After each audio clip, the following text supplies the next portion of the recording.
All right, let's approximate this infinite series using just 8 terms.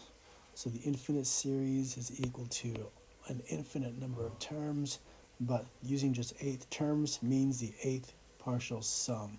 And the eighth partial sum is just 0.9596967103. So that's the answer to an estimate using just 8 terms. Now they ask for a maximum error, and the error is what was left off. It's the remainder. It's r sub 8. So by using number 53 and 54, we have an upper bound on r sub 8. And that upper bound is the definite integral from 8 to infinity of the terms rule. Our function is f equals 1 over x squared plus 1. It's positive and decreasing. And the antiderivative of that is the arctan from 8 to infinity, which is an improper integral. So from 8 to b as b goes to infinity.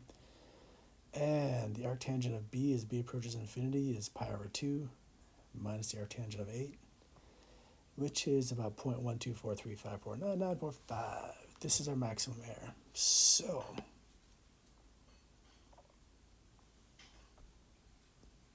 this infinite series is approximately this value. For our final answer then, our approximation is that value, or to 4 decimal places.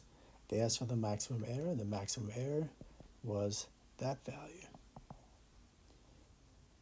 Another way of saying it is we know that this infinite series is somewhere between this lower bound and this upper bound, which was just our estimate plus the maximum error. So our estimate plus the maximum error gave us this upper bound.